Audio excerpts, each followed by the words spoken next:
가족과의 관계에서 한 번의 말실수로 인해 오랫동안 어색해진 경험이 있으신가요? 아니면 가족의 냉담한 태도 때문에 마음이 상해본 적이 있으신가요? 저는 최근에 한 지인의 이야기를 듣고 정말 곰곰이 생각해 보았습니다. 그분은 가족 모임에서 무심코 던진 하나의 막말 때문에 5년 동안 형과 그동안 연락을 안 하고 지냈더군요. 그 한마디가 과연 뭐였냐면, 형, 우리 아들 이번에 의대 합격했어. 조카들은 어떻게 됐어? 였습니다. 당시 형은 웃으며 축하해 줬지만 집으로 돌아가는 길에 혼자 울었다고 합니다. 자신의 아들은 대학 진학도 포기하고 일찍 현장에 나가서 일하는데 동생의 자랑은 마치 우리 가족의 실패와 동생 가족의 우월함을 부각시키는 것처럼 느껴졌던 거죠. 그때 저는 깨달았습니다. 가족이라고 해서 무엇이든 전부 털어놔도 되는 건 아니구나. 오히려 가족이기 때문에 더 조심해야 하는 말들이 있구나. 이번 시간에는 주변 가족들에게 절대 하지 말아야 할 말들과 그 이유, 그리고 어떻게 소통하면 좋은지에 대해 자세히 이야기해 보겠습니다. 구독, 좋아요, 알림 설정 해주시면 앞으로의 가족 관계가 한층 더 따뜻해질 것입니다. 첫 번째로 말씀드릴 것은 성공을 과시하는 말들입니다. 요즘 사업이 너무 잘 되어서 말이야. 직원도 10명이나 뽑았어. 우리 집 이번에 새 차 샀어. 반스이 클래스로. 우리 아파트 값이 많이 올랐더라고. 이런 말들 혹시 해보신 적 있으세요? 성공을 자랑하고 싶은 마음, 가족과 공유하고 싶은 마음은 충분히 이해합니다.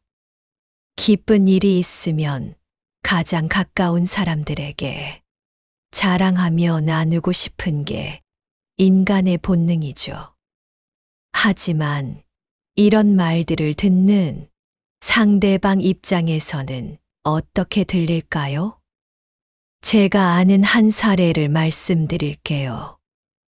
40대 중반의 맹현숙 씨는 현재 잘 나가는 국밥집 사장입니다. 코로나 때문에 정말 힘든 시기도 있었지만 최근에 매출이 많이 회복되었어서 지금은 남부럽지 않게 장사가 잘 되고 있습니다. 그래서 어느 날 형님 댁에 놀러 갔을 때 형님에게 기쁜 나머지 이렇게 말했습니다. 형님, 요즘 장사가 좀 괜찮아져서 애들 학원비 낼 걱정도 덜게 됐어요. 하지만 형님은 그때 다니던 회사 상황이 안 좋아져서 실직 중인 상태였습니다. 50대 중반이라 재취업도 쉽지 않고 생활비 때문에 고민이 많았던 시기였어요. 현숙 씨의 말을 들은 형님은 겉으로는 축하한다고 했지만 속으로는 나는 언제쯤 이런 말을 할 수 있을까라는 생각에 억장이 무너졌다고 합니다. 특히 경제적으로 어려움을 겪고 있거나 사업 실패, 실직 취업난 등으로 힘든 시기를 보내는 가족에게는 이런 말들이 도리어 비교의 칼날이 될 수 있습니다. 여기서 중요한 건 말하는 사람은 악의적인 의도가 전혀 없었다는 겁니다. 그냥 자기 자랑을 하고 싶었을 뿐이죠. 하지만 결과적으로는 이러한 자기 자랑이 상대방에게 상처를 줄 수 있다는 거예요. 그렇다면 어떻게 해야 할까요? 먼저 상대방의 상황을 파악하는 게 중요합니다. 요즘 어떻게 지내는지, 무엇 때문에 고민인지 먼저 물어보는 거죠. 그리고 나서 적절한 타이밍에 적절한 방식으로 기쁜 소식을 전하는 겁니다. 예를 들어, 형님 덕분에 제가 여기까지 올 수 있었어요. 정말 감사해요. 라고 말하면서서 성공의 기쁨을 상대방과 같이 나누는 것이 훨씬 좋습니다. 진정한 성공은 혼자만의 것이 아닙니다. 가족들과 함께 나눌 때 더욱 값진 보상이 됩니다. 그 다음으로는 자녀에 대해 비교하는 발언입니다. 이 부분은 정말 많은 가족들이 경험하는 문제입니다. 우리 아이는 이번에 명문대 합격했어. 너희 아이는 요즘 뭐 하고 지내? 아직도 3등급이야? 우리 딸은 이제 손주 볼 생각에 들뜨는데. 이런 말들 들어보신 적은 많이 있을 겁니다. 부모라면 자녀가 자랑스러운 건 너무나 당연합니다. 내 새끼가 세상에서 제일 예쁘고, 제일 똑똑하고, 제일 잘났다고 생각하는 게 부모 마음이죠. 하지만 이런 말들이 다른 가족들에게는 어떻게 들릴까요? 실제 사례를 하나 말씀드릴게요. 60대 중반의 임정화 여사는 아들이 공무원 시험에 합격했을 때 너무 기뻤습니다. 그래서 언니에게 전화를 걸어서 이렇게 말했습니다. 언니, 우리 재범이가 드디어 공무원 됐어요. 7년 동안 준비한 보람이 있어요. 하지만 언니의 아들은 그때 30대 중반인데도 아직 취업을 못한 상태였습니다. 대학원까지 나왔지만 원하는 일자리를 찾지 못해서 부모님께 걱정만 끼치고 있던 상황이었습니다. 임 여사의 말을 들은 언니는 그래, 정말 축하한다 라고 말했지만 전화를 끊고 나서는 한참을 울었다고 합니다. 내 아이는 언제쯤 이런 소식을 들려줄까? 나는 언제쯤 이런 기쁜 전화를 할 수 있을까? 라는 생각에 마음이 아팠던 거죠.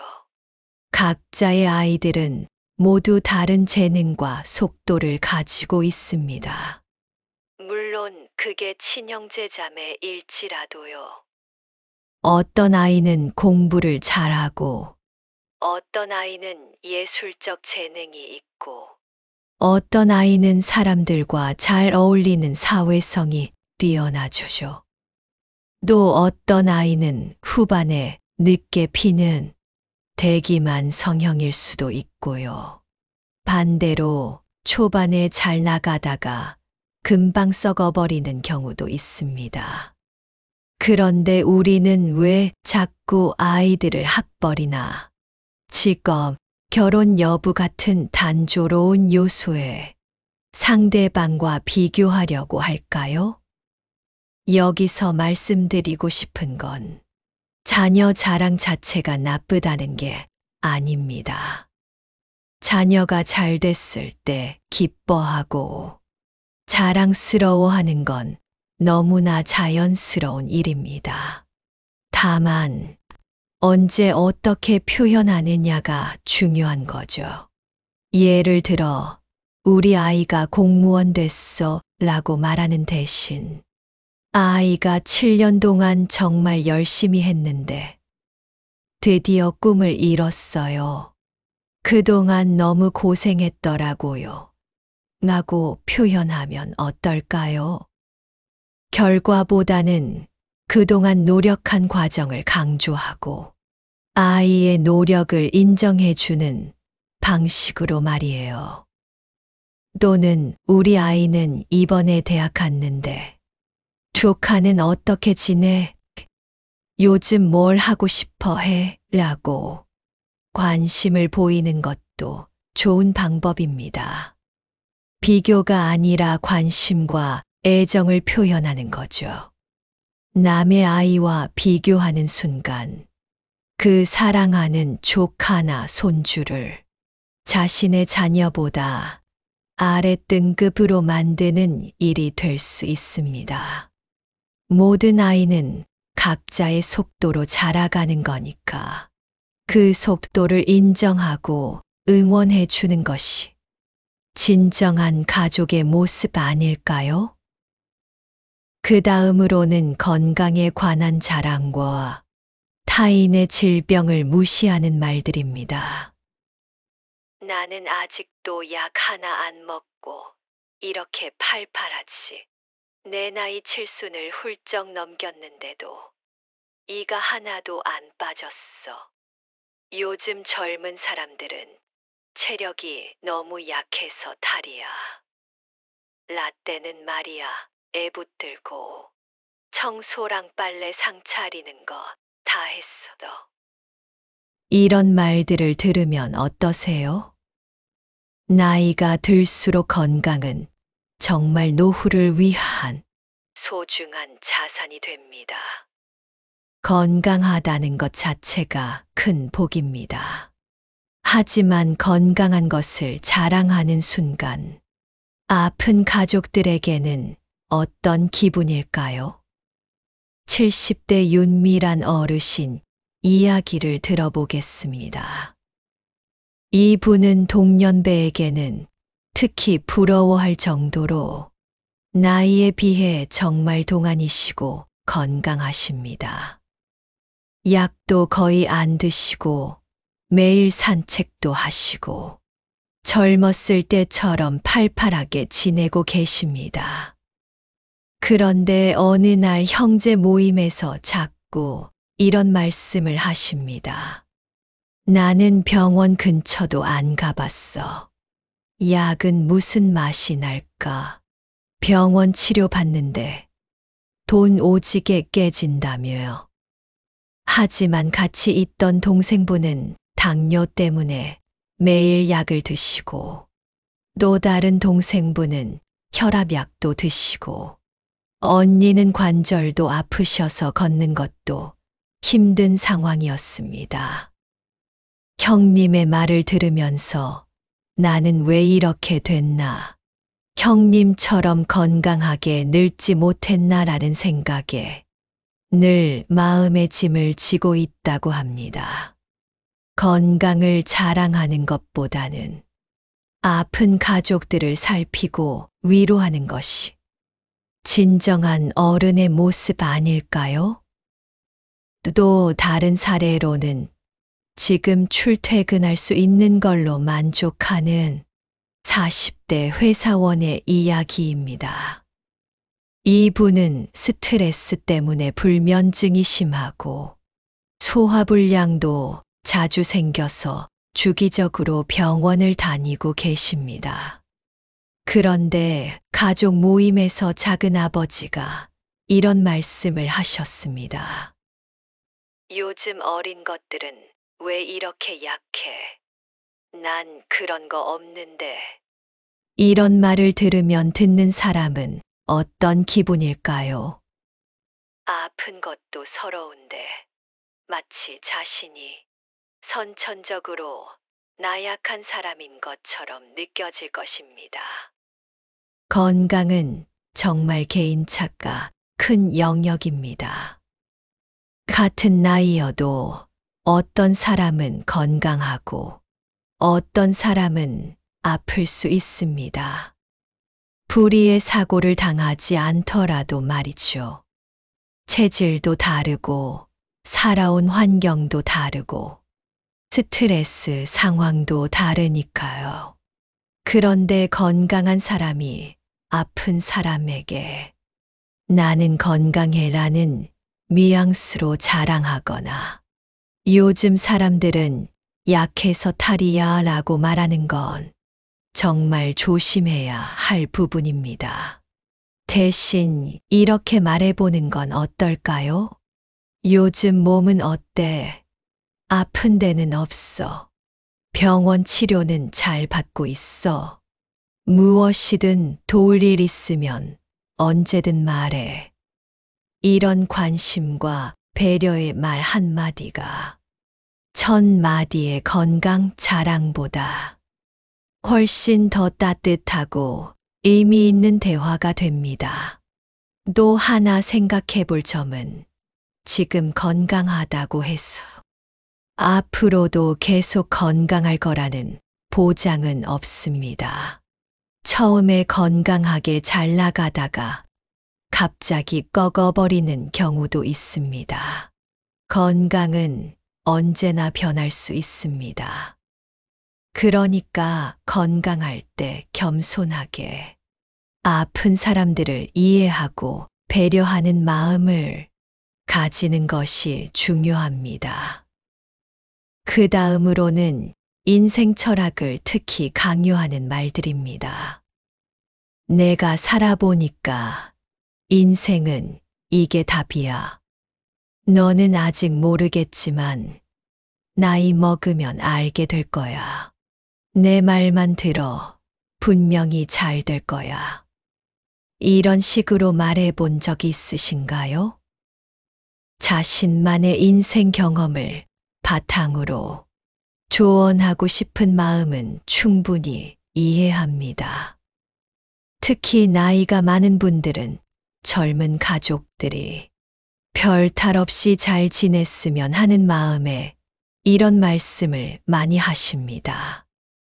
하지만 각자의 인생은 모두 다른 길을 걸어가고 있습니다. 내가 성공했던 방법이 다른 사람에게도 맞는다는 보장은 없습니다. 실제 사례를 말씀드릴게요.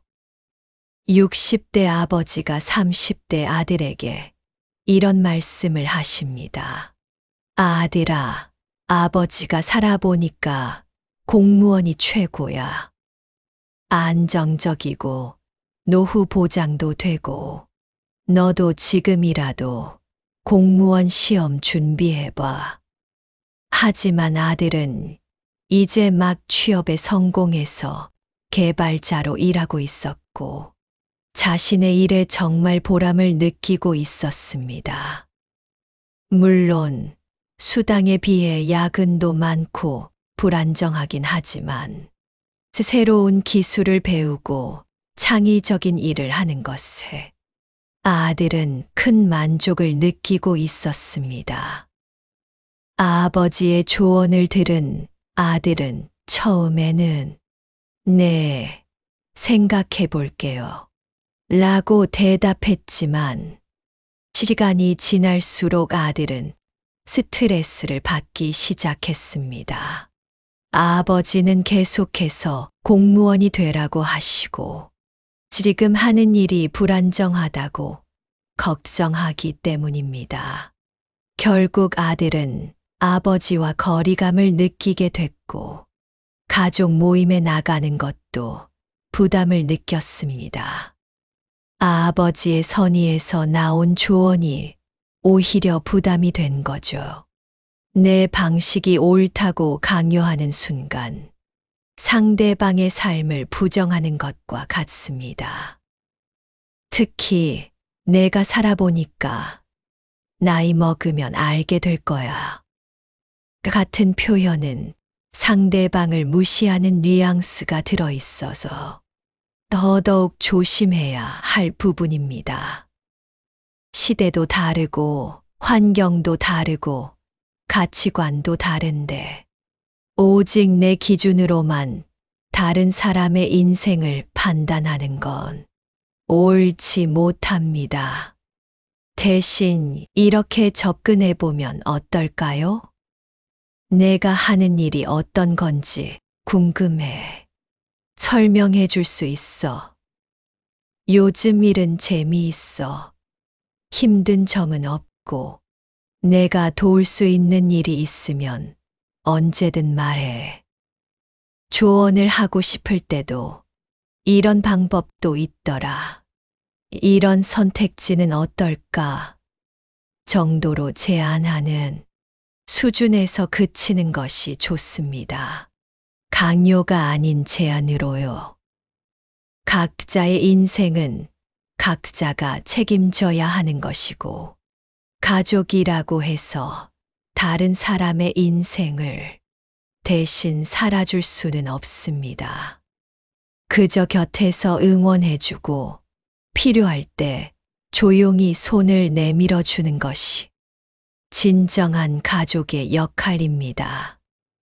그렇다면 가족들과 어떻게 소통해야 할까요? 우선 감사를 표현하는 법을 배워야 합니다. 내가 있어서 든든해. 항상 고마워. 함께 있어 준 것만으로도 감사해. 내 덕분에 여기까지 올 수 있었어. 가족에 대한 감사를 표현하는 것은 관계를 더욱 단단하게 만듭니다. 자랑을 하고 싶을 때도 이런 식으로 표현하는 게 좋습니다. 내가 성공할 수 있었던 건 너희들 덕분이야. 가족들이 응원해줘서 힘이 됐어. 이렇게 하면 자랑이 아니라 감사의 표현이 됩니다. 그 다음으로는 질문하는 기술을 배워야 합니다. 조언을 하고 싶을 때도 바로 답을 주기보다는 질문을 해보는 것이 좋습니다. 어떻게 생각해? 내 계획은 뭐야? 무엇이 가장 걱정돼? 이런 질문들을 통해 상대방이 스스로 답을 찾을 수 있게 도와줍니다. 그 다음은 말할 타이밍을 고려해야 합니다. 아무리 좋은 말이라도 타이밍이 맞지 않으면 오히려 독이 될 수 있습니다.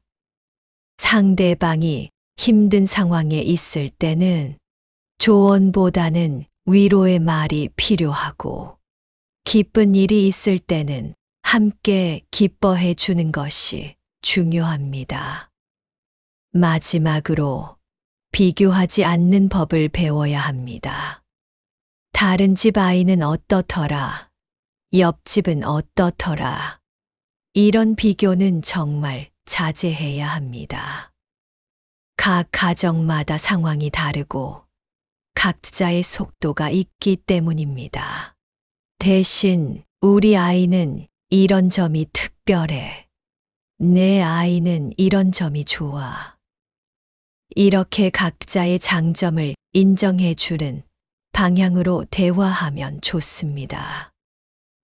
가족은 세상에서 가장 소중한 인연입니다. 하지만 가깝다고 해서 함부로 대해도 되는 관계는 절대 아닙니다.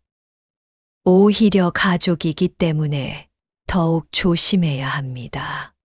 왜냐하면 가족의 말은 마음에 담아두기 더 쉽기 때문입니다. 남의 말은 흘려들을 수 있지만 가족의 말은 평생 기억에 남습니다. 때로는 말하지 않는 것이 더 큰 사랑이 될 수 있습니다. 내 자랑보다는 상대방의 마음을 먼저 생각하는 것. 그것이 진정한 어른의 모습이자 가족을 대하는 지혜입니다.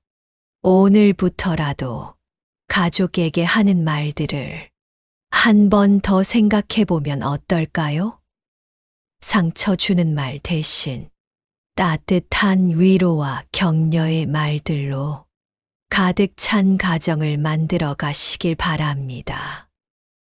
말은 칼이 될 수도 있고 약이 될 수도 있습니다. 부디 가족에게는 언제나 약이 되는 말을 건네는 사람이 되시길 바랍니다. 오늘 영상이 도움이 되셨다면 구독과 좋아요 부탁드리고 주변의 소중한 분들과도 공유해 주세요. 한 사람이라도 더 많은 분들이 따뜻한 가족 관계를 만들어 가셨으면 좋겠습니다. 오늘도 시청해 주셔서 정말 감사합니다. 여러분 모두 따뜻하고 행복한 가족 관계를 만들어 가시길 진심으로 응원합니다.